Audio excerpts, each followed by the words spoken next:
Welcome back to another video, and today we had an update coming from EVE Online, which was the YC118.7 release. So there was quite a few defect fixes as well as changes, so let's jump right into this. So underneath audio, they introduced a new theme for this release. The WY's audio engine has been updated to the latest version, and a new audio effect for the hull repairing has been introduced as well. So underneath gameplay, warp disruption bubbles now have a maximum drag range of 500 kilometers, and the material requirements for the Behemoth blueprint has been adjusted. So there is further information on both of those subjects within the posting, which of course I will leave within the description so you can read through this and check it all out for yourselves. So carrying on, we're going to go into graphics. So the visual damage system has been updated, and the armor hardening VFX has been updated, and the new hull repair effect has been added. So the VDS will now visualize the update without the need to have the object targeted, and the VDS now works with the majority of structure objects as well.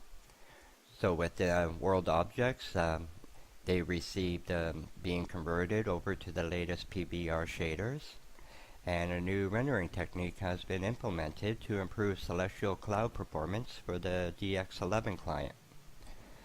So under localization, all skill names are now fully translated into Russian, so the bilingual functionality is available for skill names. Okay, so underneath missions and NPCs, starter site NPCs have their own overall HP levels reduced by approximately 1/3. And then under user interface, we have under multi-fit, the name for the fitted ships can now be changed directly in the multi-fit window. Cargo hold button on the ship HUD renamed to holds and bays. And the holds and bay button functions as a full indicator for the tracked hold or bay in the ship's inventory. So the percentage volume being used for each hold or bay is shown in the holds and bay tooltip. So with that all done, let's get into my favorite subject, which is the citadels. So contracts are now available in citadels, and all normal functionality of the contracts is available in citadels. So accepting a contract in a citadel is at your own risk. If you do not have docking rights to that citadel and you accepted a contract through there, you're pretty much screwed. So be cautious. One thing they did introduce was that you can filter out the citadels that you don't have access to, and that is actually selected by default. At least that's what they're saying here. So just make sure you have that up, but if you do turn it on to see what's around and prices or whatnot, just make sure you're very cautious and you don't purchase one of those by accident. So they increased the maximum carrier volume on contracts to 1.2 meter cube.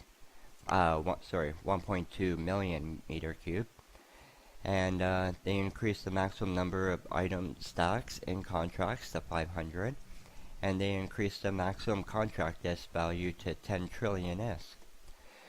So citadel names, you cannot name them the same as another citadel that's out, so that's very good.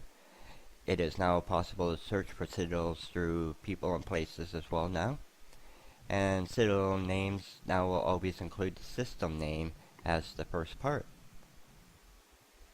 So that all being said, there is quite a few defect fixes, which I'm not going to get into. There's just so many, we'd be sitting here for another 10 minutes or so.